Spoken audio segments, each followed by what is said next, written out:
Assalamualaikum warahmatullahi wabarakatuh. Om Swastiastu, nama budaya, salam kebajikan. Selamat datang kembali di Sinyo Adi Channel, dan tentunya masih bersama saya, Bang Adi. Apa kabar kalian semuanya?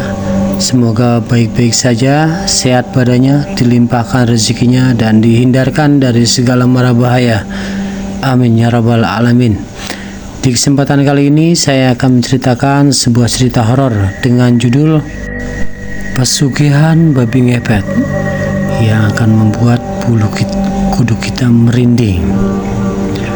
Oke, sebelum lanjut ke ceritanya, yang belum subscribe silakan bisa subscribe dulu dan aktifkan lonceng notifikasinya agar kalian tidak ketinggalan cerita dari channel ini, dari channel Sinyo Adi, yang akan selalu membuat bulu kuduk merinding dan juga tidak ketinggalan share and like. Oke, terima kasih. Kita langsung ke ceritanya.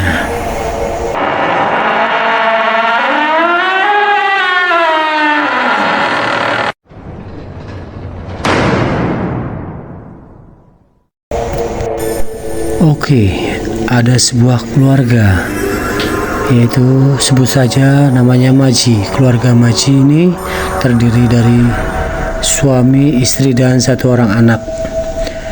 Keluarga Maji ini bisa dibilang tergolong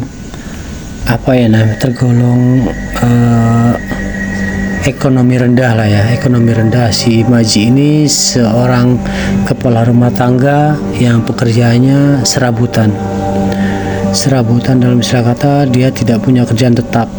Dia kalau disuruh kerja ini ya dia jalani, kalau nggak ada kerjaan ya dia nganggur di rumah. Dan istrinya ibu rumah tangga mengurus anaknya, dan anaknya masih sekolah, duduk di bangku SD kelas 6. Nah, si Maji ini dapat dapat panggilan dari sekolah anaknya.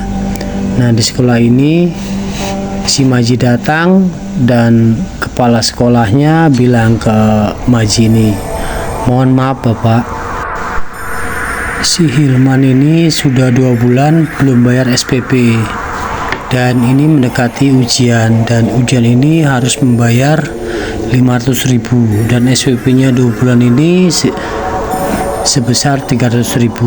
Dan kalau emang anak Bapak belum bayar dua-duanya, anak Bapak tidak bisa mengikuti ujian sekolah untuk kelulusan SD ini. Gimana Bapak untuk kelanjutannya bisa dibayar paling lambat bulan depan. Kalau emang benar-benar tidak bisa bayar, mohon maaf, dari sekolah tidak bisa si Hilman ini untuk melanjutkan ujiannya." Dan si Maji ini tidak banyak panjang pikir, menyanggupi pembayaran dalam sekolah si Hilman ini. Apapun di pikirannya itu, yang penting anaknya bisa ikut ujian lah. Dan setelah itu si Maji ini pulang, dan di perjalanan pulang dia ketemu sahabat lamanya yang sebut saja Dani ya, Nah, si Dani ini menegurlah si Maji, "Hei, dari mana kamu? Kamu Dan? Ini Dan, aku dari sekolah anakku, dipanggil sama kepala sekolahnya." "Loh, ada masalah apa?" Ini Dan, masalah pembayaran SPP dan pembayaran ujian kelulusan SD. "Emang kenapa?" "Ini disuruh melunaskan semuanya, soalnya kan anakku itu 2 bulan belum bayar SPP, dan untuk ujian harus membayar 500.000, dan SPP-nya aja 2 bulan sebanyak 300.000. Saya jadi bingung nih Dan." "Loh, bingung apa? Emang gak punya duit?" "Ya nggak punya lah Dan, saya aja kerja sekarang serabutan, ada panggilan saya kerja, nggak ada panggilan saya nganggur. Jadi gimana ya Dan, saya bingung ini. Oh gitu Ci. Iya Dan, oke Ci. Gini aja Ci, kita ngobrol di warung kopi aja yuk. Wah, warung kopi yang bayar siapa Dan, aku nggak punya duit, kata si Maji gitu. Nah, nggak usah pikirin Dan, nggak usah dipikirin Ji, ini aku yang bayar lah. Oke. Akhirnya berjalanlah ke warung kopi si Dani dan si Maji. Dan di dalam warung kopi itu bincang-bincang lah Maji dan si Dani. Coba Ci ceritain lah tentang keluargamu. Kamu dulu lah Dan, aku malu menceritakan keluargaku karena nggak ada yang spesial lah.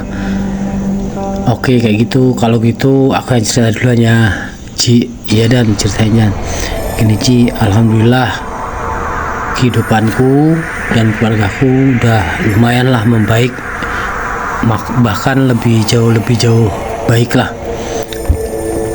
Anakku yang dua-duanya semua udah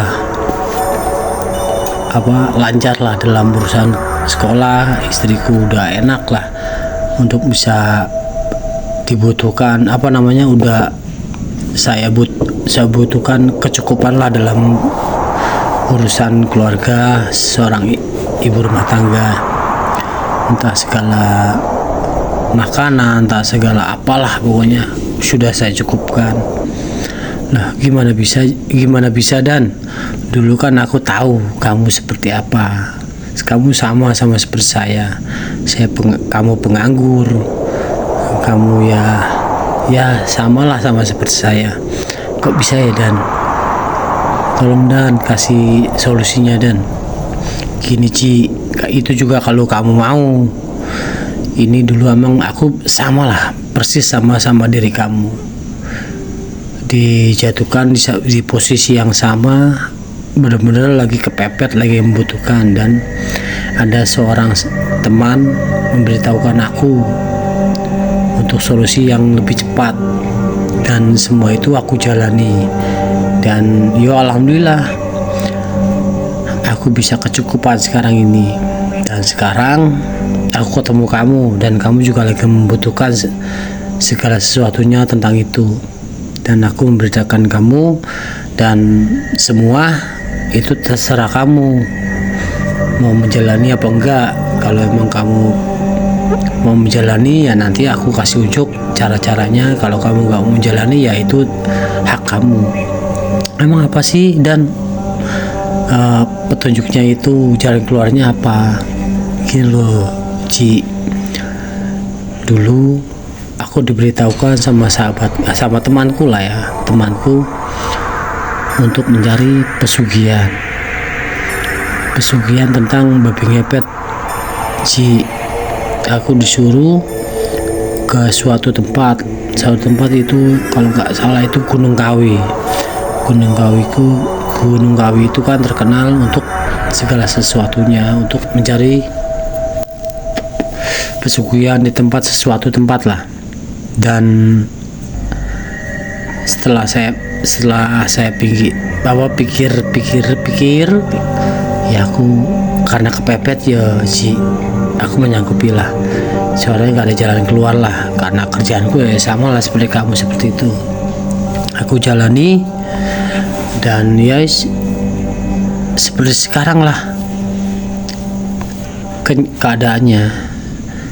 Aku bisa mencukupi segala sesuatunya buat keluarga aku, dan semua keinginan keluarga aku penuhi. Oh gitu ya Ci. Oh gitu ya Dan.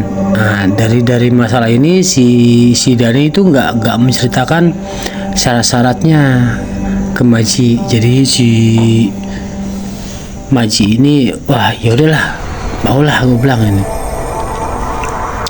Dan si Maji ini bilang sama si Dani, Dan, oke lah Dan, aku udah puyeng lah, aku udah pusing lah segala sesuatunya aku udah nggak bisa berpikir lagi, soalnya aku ya kerjaan seperti ini dan anakku membutuhkan segala sesuatunya untuk secepat ini.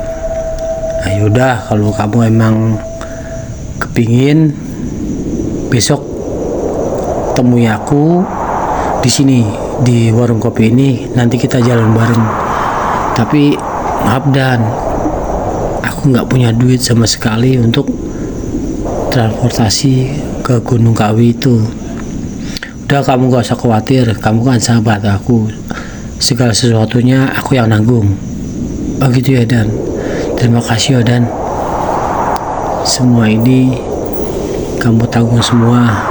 Ya tenang aja lah Ci, kamu gak usah pikir yang itu, aku ngerti kok, aku pernah di posisi kamu. Oke Dan, sekarang aku mau pulang dulu, aku mau menemui anakku dan aku memberikan spirit lah kan aku, supaya jangan khawatir untuk masalah ujiannya. Ya udah Ci, gitu aja, besok kita ketemu di sini ya, kira-kira ya jam 4 sore lah kita ketemu di sini, langsung kita jalan. Oke Dan, makasih Dan, sebelumnya aku terima kasih banyak Dan sama kamu Dan. Yo sama-sama Ci. Akhirnya Dani dan si Maji itu pulang lah. Si Dani pulang ke rumahnya, si Maji pulang ke rumahnya.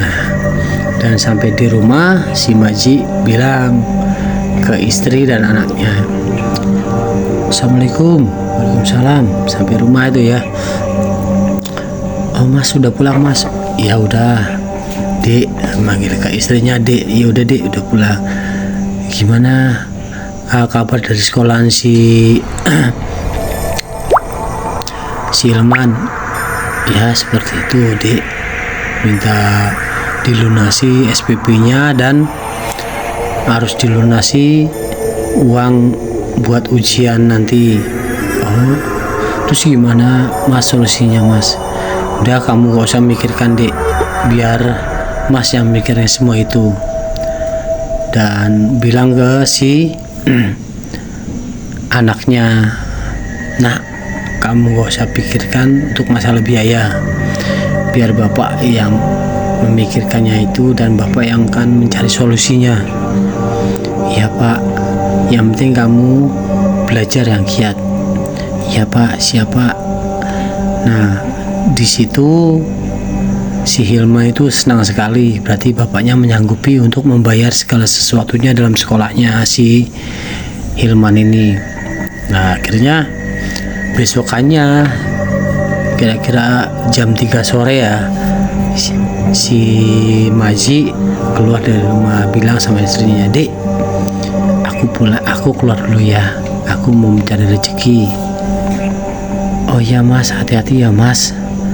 Iya Dek, doain aja ya, semoga Mas bisa berhasil mencari rezeki itu untuk kebutuhan kita, terutama anak kita. Si Hilman, iya Mas, doaku bersama kamu Mas. Oke deh, assalamualaikum. Nah sebelum keluar rumah, si Hilman menghampiri bapaknya, Pak, sekolah yang rajin ya Nak, doakan bapak mendapatkan rezeki yang lebih buat bayar SPP sama ujian kamu. Yang penting kamu terus belajar yang pintar supaya bisa lulus. Iya bapak, siap Pak. Hilman akan belajar yang sungguh demi keluarga, demi bapak, demi ibu. Ya, akhirnya bapak pergi dulu ya Nak, Bu. Iya Pak, Bu. Iya Pak, hati-hati ya Pak. Akhirnya si bapaknya pergi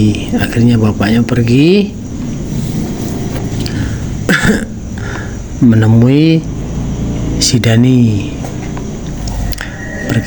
Ketemulah di warung kopi itu.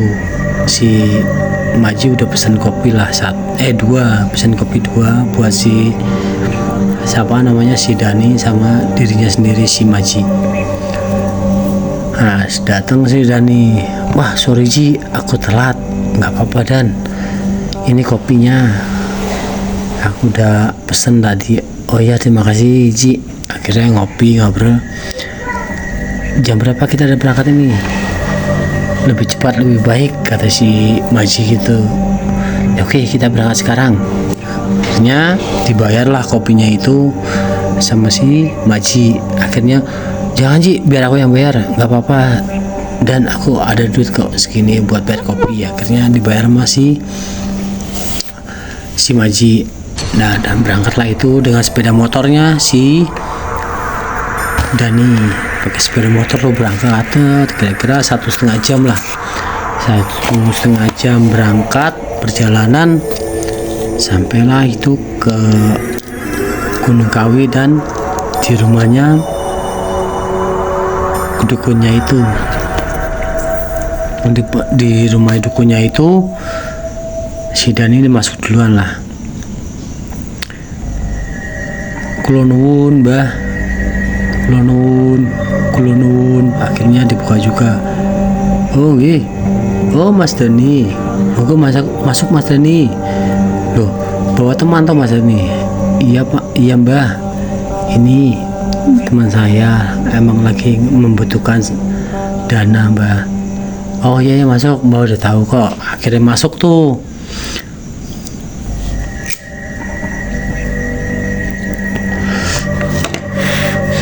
Setelah masuk ke rumah mbahnya, ngobrol-ngobrol, dan mbahnya bilang ke Maji, Mas Maji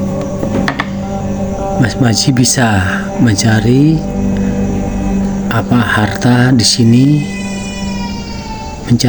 sini, tapi ada syarat Mas Maji.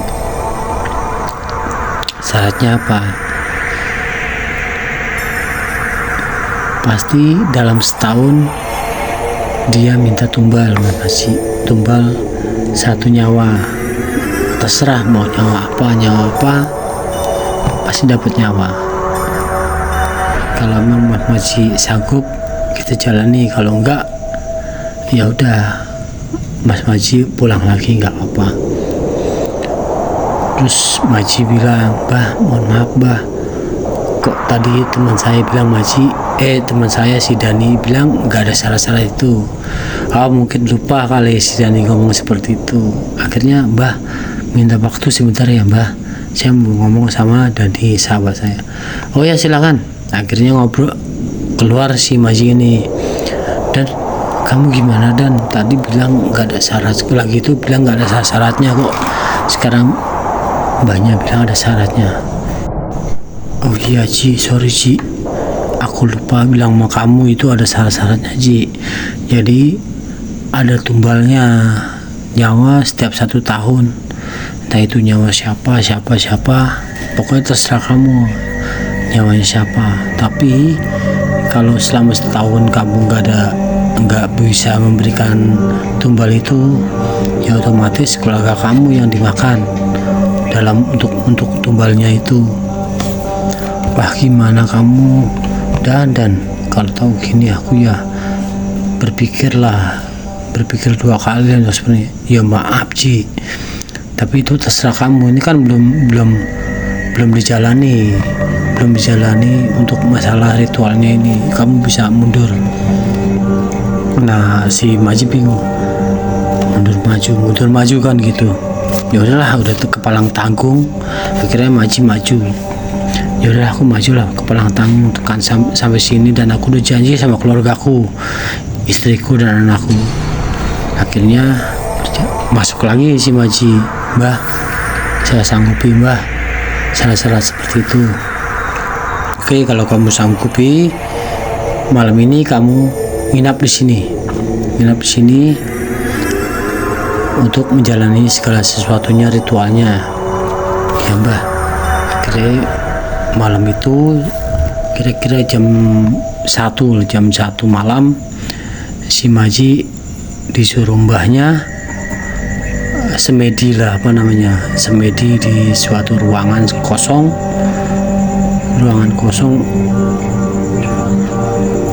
Terus sejam, 2 jam, 3 jam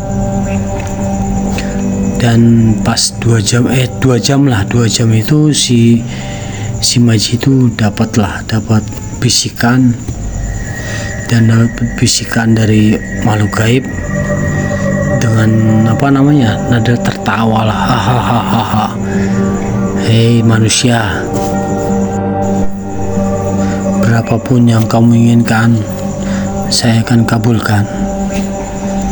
Mau rumah mewah, harta berlimpah, jabatan tinggi, segala sesuatu apapun akan saya berikan. Tapi kamu harus ingat satu hal, ada persyaratannya. Kamu harus memberikan saya tumbal untuk saya nikmati. Apakah kamu sanggup? Iya mbah, saya sanggup mbah. Saya sanggup dengan syarat semua itu mbah. Baiklah, kalau kamu sanggup dengan semua itu syarat-syaratnya, kamu terus bertapa di sini dan saya akan memberikan sesuatunya. Akhirnya nggak butuh lama, datanglah seekor babi besar banget. Itu dari perwujudan makhluk halus itu. Si Maji itu kaget, oh besar sekali ini makhluk babi ini. Dan setelah itu dapatlah sinar dari matanya si babi itu ke badannya si Maji itu, dan Maji itu berubah jadi babi. Nah, setelah udah berubah jadi babi, inilah wujud kamu untuk mencari duit. Dan jangan lupa kamu beri ruang kosong di rumah kamu untuk ritual ini, dan istri kamu harus siap menjaga lilin di rumah. Kenapa? Karena lilin itu hidup mati kamu. Kalau lilin itu bergerak dan mati, itulah nyawa kamu. Makanya kamu harus beritahu ke istri kamu, jika lilin itu bergoyang, tertetap angin, kamu harus bilang ke istri kamu, langsung matikan lilin itu dan kamu akan selamat. Jika istri kamu lalai, lilin itu terus bergoyang dan mati sendiri, itulah nyawa kamu akan melayang, karena kamu ketahuan oleh warga atau oleh yang punya rumah yang kamu ambil duitnya. Oh gitu ya mbah, siap mbah. Akhirnya menyanggupi segala sesuatunya. Oke, siap, pokoknya kamu udah tahu segala sesuatunya. Sekarang aku akan kasih ilmu itu ke kamu. Setelah itu kamu boleh pulang. Ya mbah, terima kasih mbah. Akhirnya babi yang besar itu menghilang dan si Maji itu kembali seperti manusia biasa. Dan setelah itu si mbah dukunnya itu datang dan menghampiri si Maji. Gimana mas, udah selesai? Udah mbah, udah selesai. Yaudah kita keluar. Akhirnya keluar dan menghampiri si Dani itu yang mengantarnya. Mas Dani, ini teman kamu si Maji udah selesai. Mulai besok siapkan ruangan kosong dan lilin dalam ruangan itu, dan berbagai macam peralatan lah, kayak model kembang 7 rupa atau kopi hitam atau apalah seperti itu, harus ada situ yang diminta oleh makhluk halus itu. Oh iya siap mbah, siap mbah. Akhirnya si Maji dan si Dani pulang, dan tidak lupa lah memberi ongkos lah ke mbah dukun itu untuk ngopi, kasih. Setelah itu keluar, itu semua dananya si Dani. Dia pulang dan dalam perjalanan berbincang lah sama si Dani. Dan kenapa kamu gak bilang dari awal? Kalau tahu dari awal, aku belum janji sama istriku sama anakku, aku tolak lah. Ya ini namanya juga mencari uang, mencari rezeki dengan singkatnya seperti ini. Coba kalau kamu pikir dengan halal kamu cari, apakah bisa dapat uang sebanyak itu? Coba kamu pikir, anak kamu, apa kamu mau anak kamu nggak lulus, nggak sekolah lagi setelah SD? Ya udahlah, ya udahlah. Akhirnya pulang si Maji dan si Dani pulang ke rumah masing-masing. Dan pulang ke masing-masing, si Maji langsung sampai ke rumah. Assalamualaikum. Waalaikumsalam. Oh mas sudah pulang? Udah di. Akhirnya bilang ke istrinya, empat mata loh, si siapa namanya, anaknya udah tidur lah. Dek, ini loh mas mencari rezeki seperti ini bukan semata-mata buat mas, ini hanya untuk anak-anak. Karena mas kerjanya seperti ini, mohon maaf dek, mas mencari rezeki jalan pintas seperti ini, mencari pesugihan. Awalnya istrinya kaget, mas jangan seperti itu mas. Ya, mau gimana lagi dek, kita mikirkan jangan untuk sendiri, untuk anak kita. Kalau mas kerjaan seperti biasanya, gak mungkin anak kita lulus, gak mungkin anak kita sekolah lanjut lagi. Akhirnya dikasih pemahaman oleh suaminya, si Maji, istrinya. Ya udah mas, terserah mas lah, saya sebagai istri ikut aja. Ya udah di, mulai besok ruangan kita kosongkan, kita pindah ke ruangan satunya. Itu ruangan untuk ritual kita. Ya mas, siap mas. Akhirnya ruangan itu disulap menjadi ruangan kosong, hampa. Cuma hanya ada tabir pintu bukan tabir, pintu, dan dalamnya itu lilin sama segala sesuatunya yang dimintakan oleh makhluk halus itu. Akhirnya keesokan harinya ritual lah suami istri itu, si Maji dan istrinya. Ritual malam pertama dikasih bacaan lah istrinya oleh suaminya, dihafalin, akhirnya bisa dihafalin dan dikerjakan malam itu dengan sebuah lilin dan kembang 7 rupa dan segala sesuatunya dari jam 1 malam, dan diritualkan ya kan. Nah sama istrinya dibaca dan si Maji berubah lah jadi babi. Si Maji jadi babi dan langsung menghilang, mencari uang lah di orang-orang kaya seperti itu. Akhirnya sekira jam 2, setengah 3 lah, pas ritual itu nggak disangka, nggak dinyana lah ya. Dari ritual itu istrinya melihat di samping lilinnya itu, tahu-tahu ada banyak uang, banyak perhiasan di situ. Istrinya kaget, loh banyak sekali uang ini, banyak sekali perhiasan ini. Gak lama lilinnya itu bergoyang lah sedikit. Akhirnya ditiup lah lilin itu, ditiup sama istrinya dengan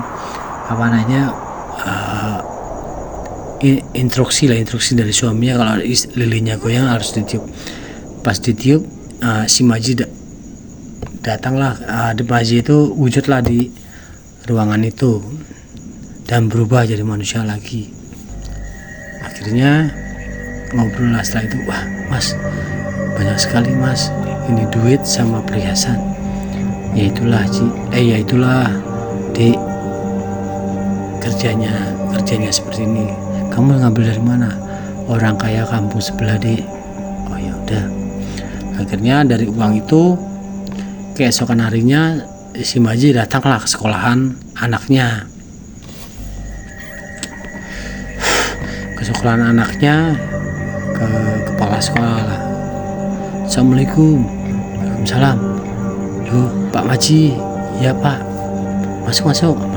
Akhirnya dibayarlah semuanya itu, dibayar uang SPP 2 bulan telat sampai dilunasi sampai 2 bulan ke depan, jadi 4 bulan itu sampai kelulusan lah. Dan uang ujiannya itu sebanyak 500.000. Wah, kepala sekolah senang dong dibayar 2 bulan nunggak sama 2 bulan ke depan, dan uang ujian dibayar lunas. Wah, ini Pak, saya bayar lunas semuanya dan saya bayar SPP ke depannya 2 bulan. Oh, alhamdulillah Pak, terima kasih Pak. Pokoknya jangan khawatir, anak Bapak pasti ikut ujian dan saya yakin akan lulus. Soalnya saya tahu si Ilman itu orang pintar, anak pintar. Ya Pak, terima kasih Pak. Akhirnya si Maji pulang. Si Maji pulang dan berlanjutlah itu. Berlanjut ritual itu, si Maji jadi babi sebulan, 2 bulan, 3 bulan, 4 bulan. Berjalannya waktu, si Maji membangun rumah, membeli tanah, rumahnya jadi bagus lah, jadi bagus, mewah lah, dan tanah juga luas. Dan tetangga pada bingung sama keluarganya si Maji. Hebat nih orang nih, si Maji ini dalam waktu cuma berapa bulan dia udah bisa bangun rumah, punya kendaraan sendiri, punya ladang sendiri, punya ini. Wah, hebat lah, apa nih ilmunya ini seperti ini. Ditanya lah, biasalah tetangga bertanya, Mas Maji, wah hebat nih, dalam berapa bulan ini udah bisa bangun rumah mewah seperti ini, bisa bangun usaha seperti ini. Ya, bagi-bagi dong ilmunya. Nah, si Maji, wah nggak ada ilmunya Pak. Ya alhamdulillah, emang ini rezeki dari Tuhan, kata si Maji gitu. Oh gitu ya, yaudah yang penting sukses ya Pak Maji, jangan lupa bersyukur, bersedekah, kata tetangga gitu. Oh ya. Nah, dari situ si Maji tetap dia pas dapat rezeki dia sedekah sama tetangga yang kekurangan, terus yatim piatu, orang-orang kesusahan lah, dia bersedekah. Tapi untuk cerita ini, dengan uang haram seperti itu, mau sedekah seperti apapun, tetap itu uang haram, tetap nggak boleh. Yang diperbolehkan untuk sedekah itu uang halal. Saudara-saudaraku, seperti itu. Walaupun seseorang mempunyai harta berlimpah, tapi dengan jalan yang tidak halal, dia mau sedekah seperti apa, dia mau berangkat haji berapa kali, dia mau kayak apalah, tetap itu tidak bisa, tidak diterimalah sama Tuhan Yang Maha Esa, Allah Subhanahu wa Ta'ala. Seperti itu sahabat-sahabatku. Nah, kita kembali lagi ke alur ceritanya.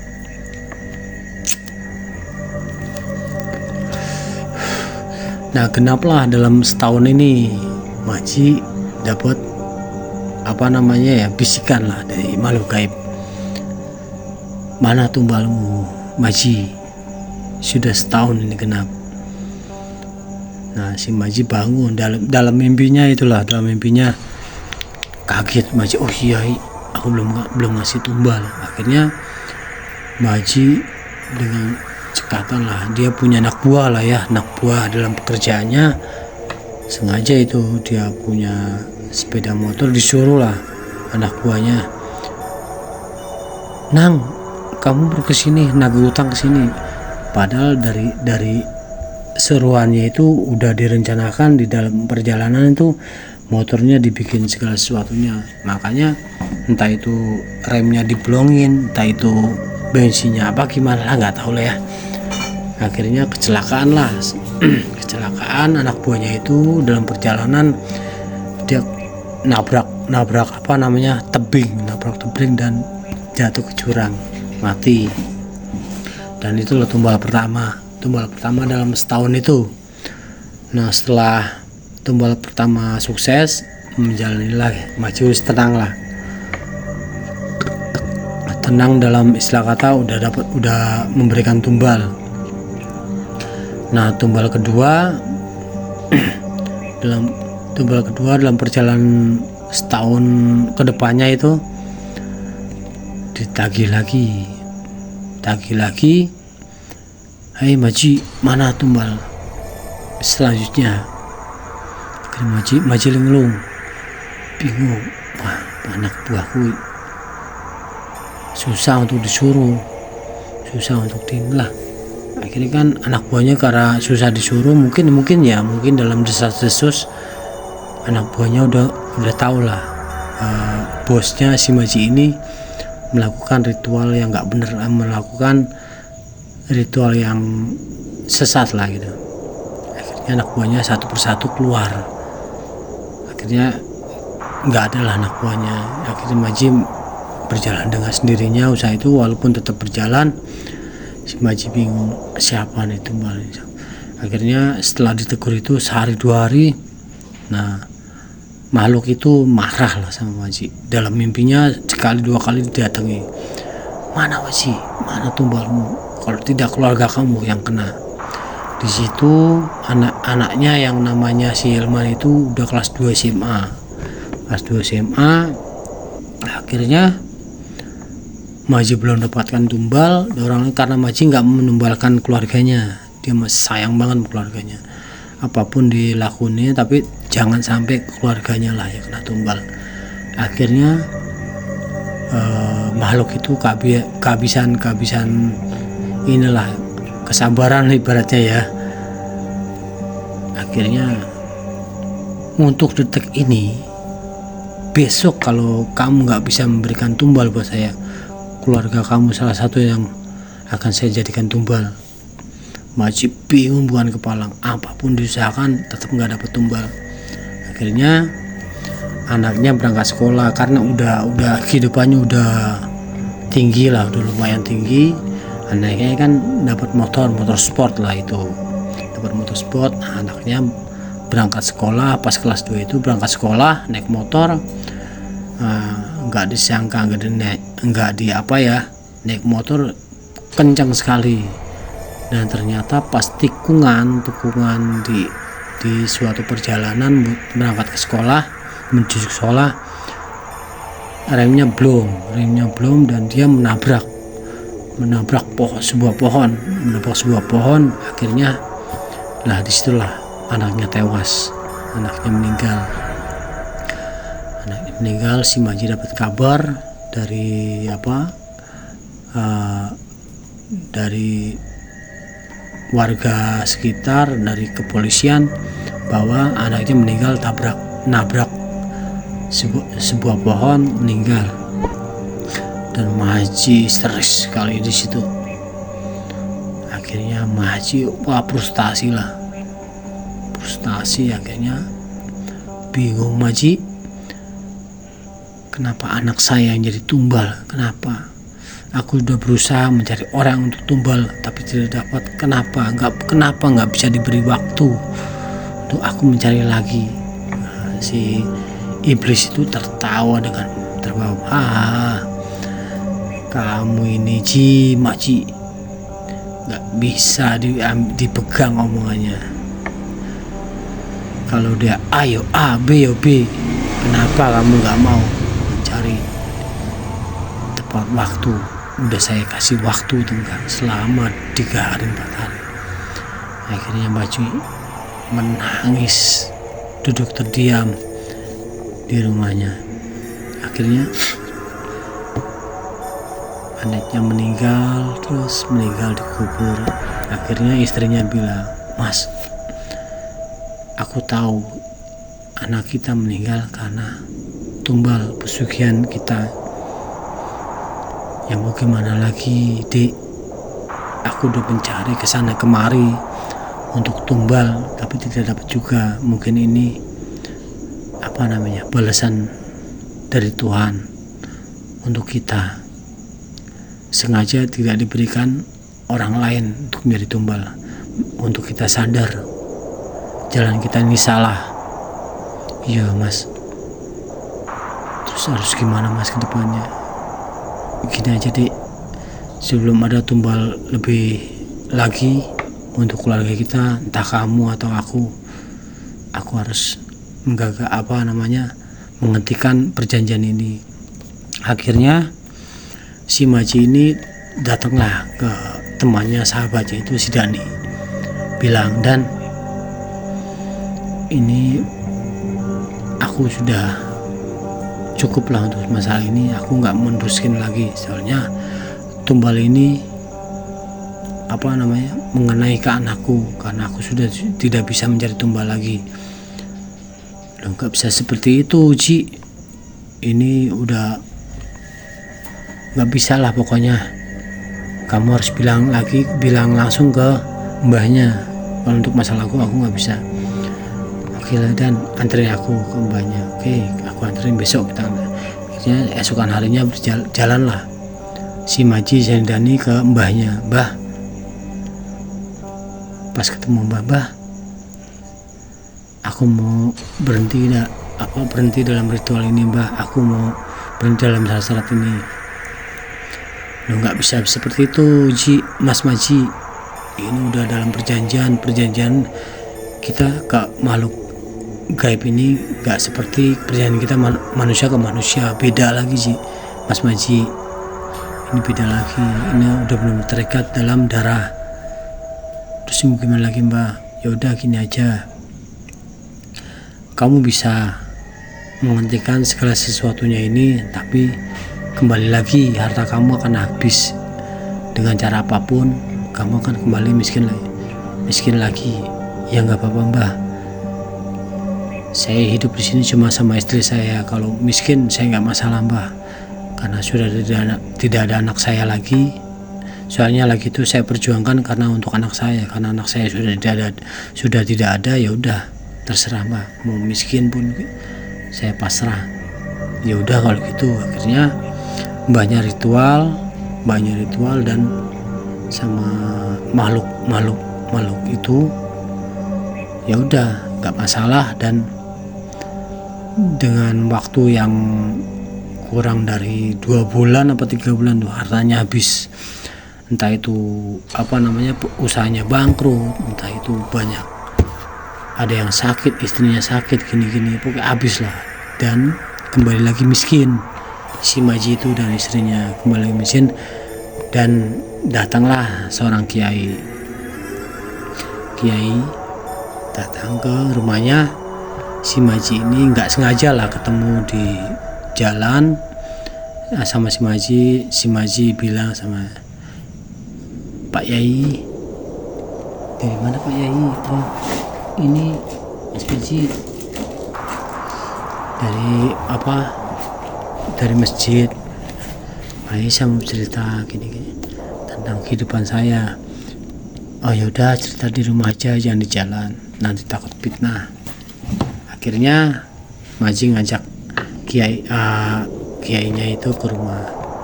Oh, diceritakanlah cerita ini ke Maji, ke kiainya si Maji ini. "Oh gitu ceritanya." "Ya udah Mas Maji, ini kan sudah terjadi, Mas Maji banyak istighfar dan bertobat kepada Allah Subhanahu wa Ta'ala, minta permohonan lah, mohon maaf segala macam. Karena apa? Tuhan Allah Subhanahu wa Ta'ala Maha Pemaaf, Maha Penerima ampunan umatnya." "Iya Pak Kiai, terima kasih Pak Kiai." Akhirnya di situ si Maji dan istrinya bertobat, istilahnya rutin menjalankan sholat, ngaji, terus segala tentang keagamaan lah ya, pengajian atau apalah kayak gitu. Akhirnya setelah itu pengajian itu si Maji sedikit demi sedikit dapatlah kerjaan dan yang lumayan itu. Dan Maji tidak lupa anak buahnya yang dulu pernah dia jadikan tumbal, keluarganya disantuni setiap bulan, karena kan anak buahnya itu dia juga punya orang tua, anak buahnya itu bujangan, dia punya orang tuanya disantuni tiap bulan seperti itu. Dan alhamdulillah hiduplah dengan normal si Maji dan istrinya. dan mengakui dosa-dosanya dan bertobat. Alhamdulillah semuanya sudah hilanglah dari pengaruh-pengaruh jin setan itu. Dan sekian dari cerita saya. Semoga kita bisa ambil hikmahnya dari cerita ini, ambil sisi positifnya dan buang sisi negatifnya. Dan dari saya mohon maaf jika ada salah kata dan penyampaian cerita. Akhir kata, wassalamualaikum warahmatullahi wabarakatuh. Om Swastiastu, Namo Buddhaya. Sampai jumpa di video selanjutnya. Ciao.